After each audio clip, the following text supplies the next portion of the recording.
Hey everybody, welcome to the Multifamily Legacy Podcast. I'm your host, Corey Peterson. Today is a fun day. I am ready for war. If you're watching on YouTube right now, I've got my Army gear set up. I got my tactical operator. We are going to dive into a really good teaching moment here.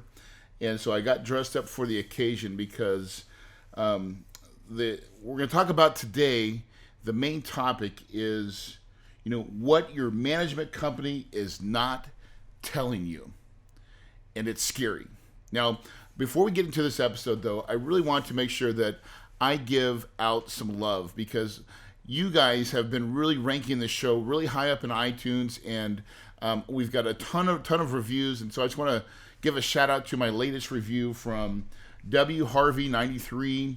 It says, tons of value. This podcast was instrumental in me getting started in multifamily, and I truly believe Corey to be an amazing mentor and friend. Highly recommend to everyone, whether seasoned or new, keep kicking butt, Corey. So thank you for that. Hey, listen, I honestly, I value that time when you, because it is not easy to get onto iTunes and leave a review. But I really do appreciate that when you guys do go out there and do it. It really makes me smile. And so thank you so much for taking the time to do that. Next, if you, we are almost done. I just finished recording the audio for my new book, Copy Your Way to Success, Standing on the Shoulder of Giants. And that will be coming out hopefully in a couple weeks. I think we've got to get some technical stuff all dialed in, but we believe it should be available on iTunes or Audible or any place where you can buy an audio book shortly, in probably a couple weeks. So be looking for that now. Now, if you're not an audio person, you like to read, you can go on to Amazon or to iTunes or any place you want to buy books online, and you can get yours there.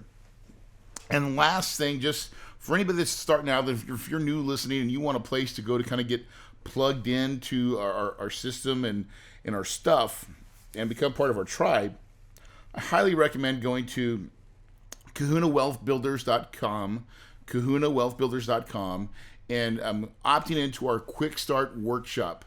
This is a video series that's going to come out, and it really does tell you a lot of the process of finding deals and finding money, which I think are the two most important parts in the investing world. So thanks again for tuning in and paying attention. Really going to unpack a lot on today's show. So what your management company is not telling you, okay? It is absolutely scary in today's world how much management companies don't really care. So heads up, they don't care about you. Your management company, I don't care right now, they do not care about you. They don't. They are in a fee-based business, and they care about the money. And more importantly, they just really care about their money. So if we're just being honest, now listen, I understand that we use management companies to do the job that we probably don't want to do. And Corey doesn't want to do it either. And I don't really recommend creating a management company. However, I might be kind of in the process of doing it, but a little differently. And I'll share it with you guys as we unpack it a little bit. But the main thing I want to stress here is truly that management companies just don't give 2 cents about you. And I've went through a lot. And I thought I had a couple really good ones for a while, until I started to see cracks. And as you go on a journey with any multifamily property, every management company usually starts with their best foot forward. You get the most love, you get the most attention, and you're going to see them at their very best, whatever that is. And their very best may be poor, just so you know. But that's what you're going to get and receive. But after you've seasoned yourself with that management company a while, they tend to get lazy. And so, because here's a real fact. Management companies want to raise rents and increase income. Those two things, a lot of times they're really good at doing those two things. Hey, Corey, look at the rent growth. Look at our income growth. And the reason why, because how do management companies get paid? Well, there's no secret here. Most get paid on collected income. But my friends, that's only half of the story. That is only half of the equation to what we like to monitor, which is NOI. So there's this nasty thing called expenses. And it can be nasty, right? It can be nasty when it's not paid attention to correctly and properly. And so, because what about expenses? Does your management company really truly care about what they spend? And what I've come to realize is most of them don't. Most of them will never care. So here's a big fact, and it's a big star. Circle it, underline it, and let it stare you in and let it hit you for a minute. No one is going to care more about your property than you. Yes, my friends, it is a sad day in this world when we hire people and we pay them good money to care, but the truth is they will never care as much as you do. And so herein lies the real struggle that I think most operators are dealing with pretty much on a daily basis is how do I get them to care? Because the questions you should be asking is, are they preparing annual budgets? Because, most management companies tend to try to have the income side figured out. That's maybe the one thing that they do pretty good. And sometimes we can argue that point too. Sometimes they just suck all the way around. But sometimes when the ones that are pretty sharp, they're usually pretty sharp on getting the money. Why? Always chase the money. Always follow the money. If you really want to know how people are motivated, follow the money. They're in a management company, fee services, and they get paid on collected money. They don't get paid on, how much they spend.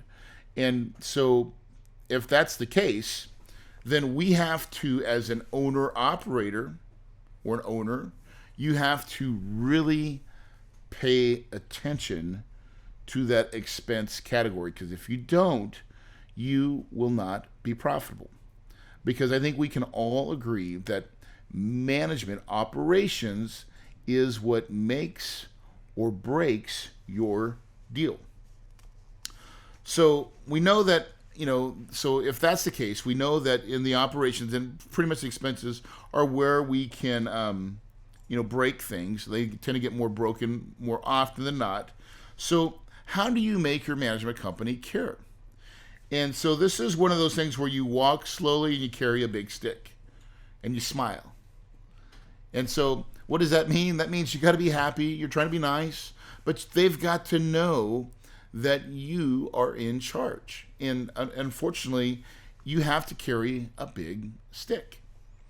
And, I would like to think that it's a little bit different, but it's usually not, because you got to hold, and I'm not saying you're going to have a stick to beat and whip people, but you've got to be able to hold people accountable. That's what I'm really saying, is you've got to let them know that you're holding them accountable. And then I'm going to actually pull back and I'm going to show you that truly your management company should be carrying out your dreams, your goals, your wishes, your plans. And that doesn't normally or shouldn't really come from a management company. But a lot of times that's what we think we're hiring a management company to do, is to come up and say, oh, Corey, we think that we could do this, this, and this, and this, and here's what we think we can do to this property, and here's how we want it. But the truth is, most of them don't. Most of them don't have vision. They're just there to fulfill a role. And so as a leader of your organization, you are in charge of providing that vision. Because, how do you make them care about, attention to the details? Because I'm going to give you an example of what just happened to me. And this is actually what made me bring this to a friend of mine and make a podcast on it, is, so one of the ways, how do you make them care? Okay. One of the ways to make people care is to do some surprise visits to your property, right? Unannounced visits from the owner to the property. Now, managers and management companies, they hate this. Why do they hate it? Because you are going to see what you see. And it is the unfiltered truth of how your properties are running and who is really caring about your deals. So, for example, I just went to a property in Georgia, Columbus, Georgia. It's called UVC, University Crossings. I've talked about it on the show. And I get there and I'm doing, kind of an unannounced inspection. And I'm trying to see what I see. And as I'm going through the property, now I'm smiling and like, these are teaching, coaching moments, truly. But I'm also looking at, does the manager care? Do they really care about your prop? Do they care about the property? Because if they did, some certain little things would be done. So I'll give you an example of what I noticed as I'm walking around University Crossings and what I'm seeing. So we first just kind of give us a tour of some of the units, and the units look pretty nice. We're pretty pleased with the interior units and what's going on there. Everybody's pretty happy at this point. We're like, well, that's nice. But then we start kind of walking the building, just kind of, and you're looking for, just neglect or, like, I don't really care kind of items. And so we started noticing, I'm like, man, there's like this mildew on some of the back of the buildings and actually a little bit in the front. And, it could be easily solved with a power washing. And, it's not been done. It's probably not been done in a whole year. Like, honestly, it's probably not been done since we bought it. And I guarantee that we identified it when we first bought it. Yet here it is a year and 3 or 4 months into this deal, and it's not been addressed. And we own a power washing machine on the property. Okay, so I'm trying to figure why isn't this done? And so, but I keep walking. I'm not saying anything yet, right? And actually, I've not said anything to this manager on the property. My goal was to observe and see what I see, and take notes and mental notes and handwritten notes and really just store everything, because I have to then submit something to my management company because it's their job. And I'm not going to beat the manager up per se, but I'm going to definitely talk about if this is the level that we care. I'm not happy with it. So we keep walking, and then I started looking at some of the paint. There's a couple areas, these little bridges, or they kind of walk over a gully, and there's a big beam there, and the paint is just flaking off, like it's just bad. And again, like I'm looking at this, I'm like, gosh, I know we have this green paint. I know we have the green paint. And I'm just like, don't we have a maintenance guy here? Do we have a maintenance guy here? Yeah, oh yeah, we have a maintenance guy here. That's that's manager. Yeah, he's working over in Unit 5 or whatever. Okay. I just want to make sure. And I'm starting to get a little irritated. Actually, I'm getting irritated, and I can feel my blood pressure kind of start to rise a little bit. But I'm trying to be cool, man. I'm trying to be cool. I'm trying my best to be cool. But I'm just like, why don't we just take a scraper and scrape this damn paint? You don't even have to have a ladder. You can just scrape it and then put a fresh coat of paint on there to protect it. Because if you paint wood and you have it done right, it protects the wood. Hello? That's what paint does. And but no one cares at this property, because that would be so I'll give you an example of, this is how it get fixed, by the way, it's called a work order. So, and this is going to be my teaching, coaching moment for the manager, but also for my management company. And so I'm doing this. And so the last thing I do is I kind of walk over to the laundry room area, and I look at this, and up on top of this building, it's like one little, where the laundry room's at, it's a single story, and it's a pitched roof, but there's a bunch of rocks on top of the pitched roof. They're just sitting there. And I'm just like, I wonder how long those rocks have just been sitting on top of the roof, and no one has the gumption to remove them. It's an eyesore. And it just shows that we don't care. And yet, I just wonder how long those rocks have been up there. And so at this point, I'm getting a little ticked. I am ticked. And because these are just simple items that don't take any money per se. I mean, some paint, that's not anything expensive. Scraping, that's just elbow grease. Power washing, we already own the machine, that's elbow grease. So why is it that nobody's caring? This leads me to my real question. The real question I was asking myself as I'm walking around my property is, when is the last time a freaking representative from my management company has been to this property on the ground with a detailed report? And, I was going through my notes. I'm like, man, I've not seen a report in like a while. So I asked the manager on duty, or manager at the property, and it's been like 7 months since somebody's physically came by the property. Now I'm about into outer space at this point. I'm pissed. I'm pissed because, and I'm actually pissed at two things, right? One is, where is my management company? Right? But I just told you earlier, they don't care. I don't care how much they tell you. Like when they sign my contract, or when I signed their contract, they're talking about they come out once a quarter. Once a quarter, Corey, we come out, we do a full, inspection of the property. Someone, it's an official visit. And I'm like, that's acceptable. I mean, I'm okay with that. Once a quarter, maybe as needed, right? But this manager, and he's new to the industry, by the way. The manager at the property is new to the industry. He came from tech. And I'm okay with that if we're teaching and coaching. But we're coming to the property. This guy, and I don't even think, honestly, he knows that he's supposed to care. Because he was just like, hey, listen, my numbers are good. I'm 95% occupied. Like, his metrics were kind of working for what he was doing. He was leasing up, but no one teached and coached him that when you've got to walk out around your property and keep your eyes open, and you got to really see what you see. And when you see things that are just not right, you create a work order. A work order is how you get the maintenance guy to do things that you see or need to get done. It doesn't work any other way.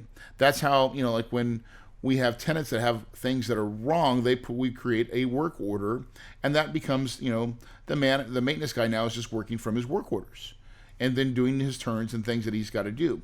So unless you put something in that line of saying, hey, I need you to scrape this and do it, it will never get done, friends. It will never get done. And so this is why I've got my tactical gear on, because I'm going to war. I'm tired of this crap.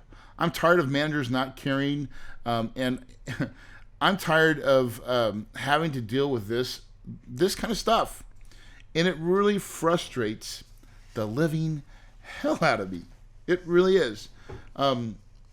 So in my quest to solve for X, I'm solving for X, right?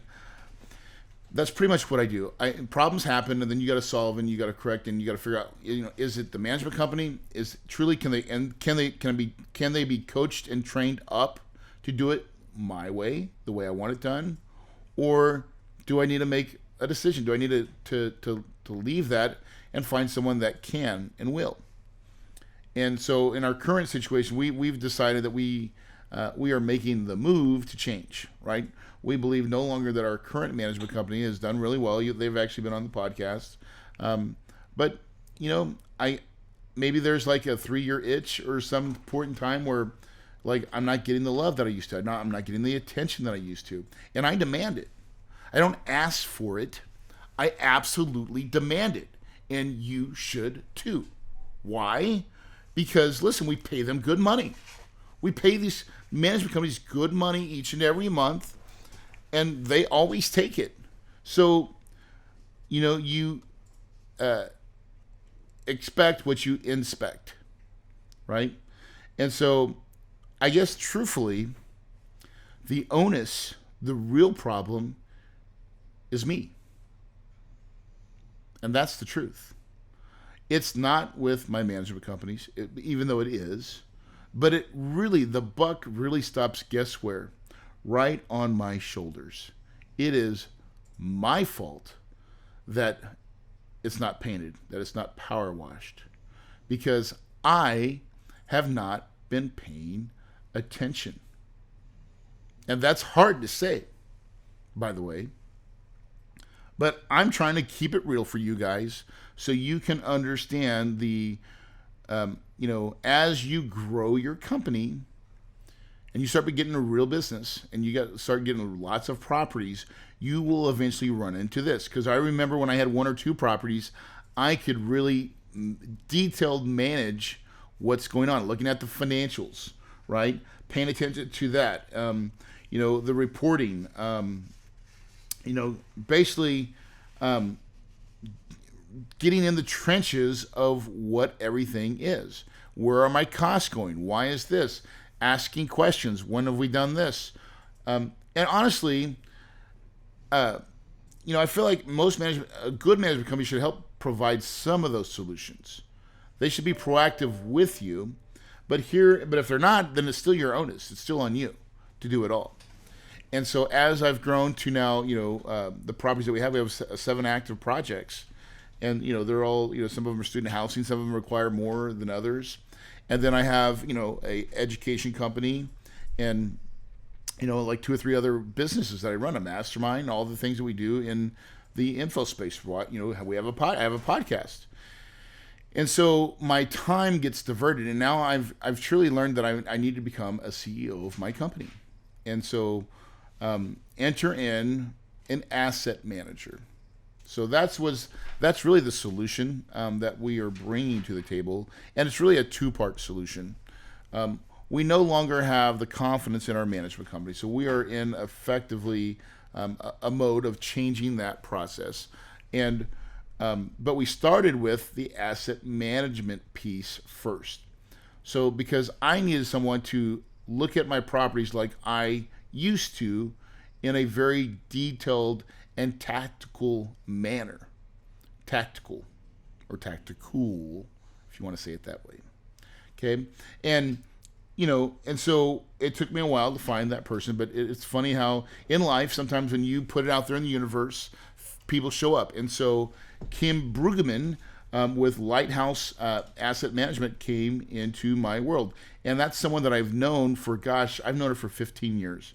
And I'm going to actually have her on the show maybe next week, maybe in a couple weeks, but I got to get her queued up, and I'd like to make this back-to-back, but I don't think it will, but it's coming in the future. We're going to talk about asset management in detail. That's another episode you're not going to want to miss. I'm going to lay out some of the framework that we'll talk about in today's show. So that was my first step, is realizing, hey, I'm starting to operate and getting bigger, and I got too many things that are pulling my time, and my eyes are not on the ball like it should be. So truly, I just said, hey, I need an asset manager. Now, I can either hire someone on my team and create an employee, or you can hire someone that just does asset management. And I didn't really want an employee at this juncture, not where I'm at right now. So I just said, hey, Kim, how much can we do this for, and does it make sense? So we come up with an arrangement to asset manage all my properties, and it works really, really well. And so, but what Kim does, and what Kim is doing, because we're still in the transition, you're going to hear this on as we transition, we will have more podcasts explaining this process, and probably our good, bad, and our ugly, right? So I'll be very transparent to that process, and so you can learn from either my mistakes or my successes. You're going to get the first, a real seat view of what's going on in the Kahuna world. But one of the things Kim first came in and says, Corey, I need to understand your plans and what you're doing. And really it was, and she goes, Corey, so it's kind of like this. And she kind of put it in like 4 basic sections. And, first, Corey, I'm going to come to these properties. I'm going to look for risk and liability. These are the things that you can potentially lose money on. In other words, a piece of concrete that's really sticking up. As I go to each property, I'm going to start looking for those risk and liabilities. Things that someone could fall and sue you and you could be out of business. That kind of stuff. And believe it or not, because what happens is a lot of people come into this business with, let's go improve the product. Let's go fix things. And they forget to look at any things that could cost them money by having some kind of mishap on the property. And those things happen. And if you're found at risk because you didn't fix something or didn't have something marked or, OSHA or whatever it is, and someone, something bad happens, you could be at a lot of risk. And so it really makes sense. That's the first thing that is addressed. And so Kim's like, that's what we'll do, and so we're going through this process on each and every property that I own. And it's been really fun. It's been really neat. And it's been real eye-opening. It's been real eye-opening because this is the detail that Corey, some of these things I've not paid attention to in a while, and it was really refreshing to see someone with that attitude. And so it's really been a fun process. So then she talks about, prevention, right? Having a prevention policy. In other words, things that save you money. And so that is kind of like that prevention falls into that category of scraping and painting, right? Like that's a preventative maintenance kind of deal. And so where can we do those things that we're just going to save your asset from deteriorating any farther? Well, man, that's exactly where, power washing and scraping and adding some new paint, that's right exactly where that stands. Because those are a lot of times they're low cost items that just have to be done. And if they're not doing it, who's doing it? Someone's got to do it. And that's where that work order comes in. You get in the work order to get it done. So then it's really saying, okay, what things need to be fixed so we can make sure we save the asset and keep it in its state that it is, a good state. So I'm like, okay, that's good. She goes, and then the next thing is, your product improvement plan. And these are all plans, by the way. So even the prevention plan is like, hey, how often do we power wash the sidewalks? Like, that seems like trivial, but you should have a plan for it. If you don't, then you don't have a plan, and it won't get done. So your breezeways, this is places where gum and stuff kind of collect over a period of time, and they get mucky and dirty, and they look kind of unsightly if you don't have a prevention plan in place. And so, then there's got to be, a bunch of little things, little procedures in there saying, hey, here is our power washing of the breezeways plan. And so then it gives the maintenance guy, and it would be not just here's what we do. It's every month, this section, this section, this section, this section. So then he has very much a written policy and procedure saying, I know what section I'm supposed to power wash this month. And so the whole deal is every year that everything gets power washed. And that's not excessive, and that's probably about the right amount of time to do it, but it needs to be done once a year. And in most properties, it's never been done. When's the last time that it's really been done? So again, this is just one of those things where yep, that makes sense. Check that off the box, right? So having a prevention plan is super critical to operating the property. And then, not only that, but then having product improvement, right? A product improvement plan. And this is, again, a plan saying, hey, listen, we are planning on making this our standard unit turn. Or it could be just your whole capital improvement plan. So product improvement is CapEx, right? And so what we're saying here is, do you know exactly what you're going to do on a property? As detailed as we're going to replace the shutters, knowing that you need 248 shutters to do the work, and knowing that the shutters cost on average blank dollars. That's how detailed you should be in your plan.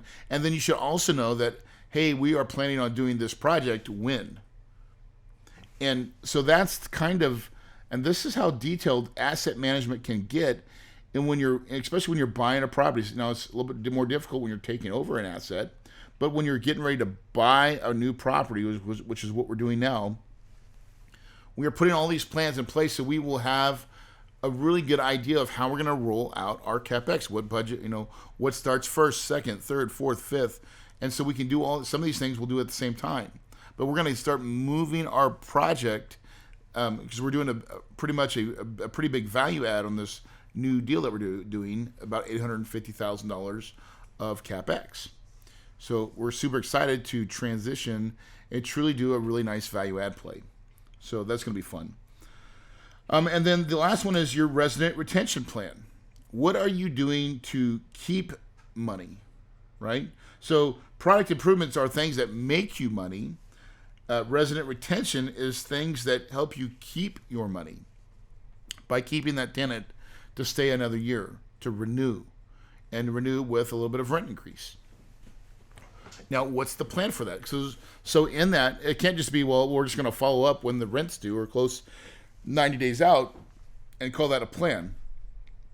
That's not a plan. That's just a procedure. A plan would be like, hey, we're going to have an event every month and then a big event in the summer where we're going to throw a big party and we're going to make community and we're going to get everybody involved. We're going to get we're going to get everybody to encourage to know your neighbor and know who's in the building together, so we create community. That's a plan. And when done right, you'll get your renewals way better than just by saying, oh, well, we're just good at following up. Now, you still want to be able to do that good job on following up 90 days out, but you can get a lot farther if you create community and you create a place where people can come and enjoy where they live. Because let's face it, this is where people live. This is not a renter that we're talking about. This is someone's home where they live. It's their home. And you've got to treat it like a home and like a neighborhood. And even though you have tenants and they have little, they're all combined and they're a lot closer together, they're neighbors. These are your neighbors. And we need to get to know our neighbors and be neighborly.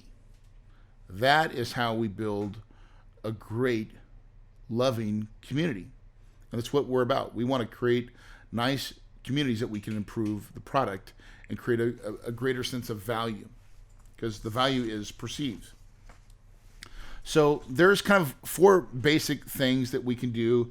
And then really at the end of the day, you're trying to create a financial plan for your investment model that coincides with your operational plan. And a lot of these plans go in, that's where these 4 things kind of come into your operational plan that supports your financial model. It really is kind of a yin to yang. All these things work in harmony, and when one thing's out of whack, it just doesn't work. And this is honestly why so many management companies fail, is because they don't have the vision, clarity, or leadership sometimes. And so what we found is that, our management company should be giving us the tools, not so much the tools, but the staff and the people needed to do it. We need to supply, us, meaning the owner, should supply the plan. And then really what you're asking your management company to do is to follow your plan to perfection. Now, even if you do that, now that's the best way, and that usually sometimes fails. Our option, what we've decided to do, is I've actually decided to partner with Kim and create a management company together that will do both. So I'm still hiring her as an asset manager to manage my properties, but together we're going to create a management company to basically create a way that I can get to control the product. So we can create a culture and a system and a belief to get it done the way we wanted, our way, the Kahuna way. Or actually, this is in her way. We're going to actually call it Lighthouse. So it's the Lighthouse way. because we want to be a lighthouse for all the owners out there, that they can come and find a shelter to really get great property management, to get plans, to have an operation that works. And so I'm excited to roll it out. It won't be ready for any of our. Basically, we're going to roll it out to the people that are in my boardroom that come to my event, and offer it to the people that attend our seminars and that need a help out. We only want to do business that way. We're not going to go third party and try to find open market. We're only going to use it for the people that come into our coaching system. And I think we'll provide some really great value, some great lift. So with that said, man, this business is it's complicated, but it's the best business that I know. I mean, where else can you play Monopoly? I love playing Monopoly as a kid. I still love playing it today, but I really have understood the value of buying the red houses. I mean, the red houses are way much more funner. They make you so much more money, and this business, when done right, because listen, no matter what we do, we're going to have adversity and things that go wrong, but it doesn't mean that you have to get mad and upset. Sometimes that's the tendency. I tend to blow up, and then I got to think about it, and then I get my happy spot again. And sometimes you got to dress up, and you got to go to war, right?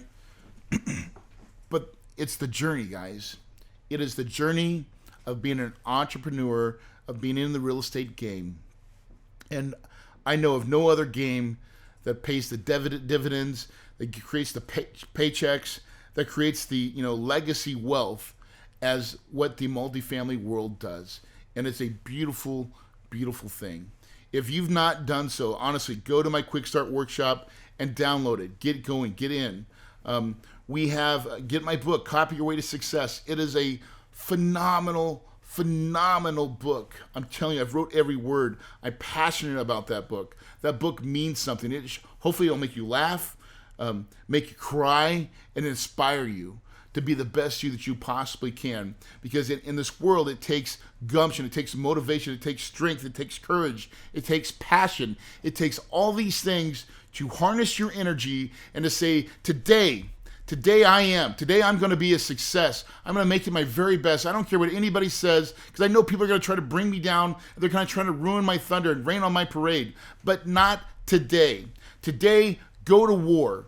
Go and put on your best you, smile, be friendly, but make it yours and own it. Because I know in this world, right, if you believe it, you can achieve it. And your paradise is possible.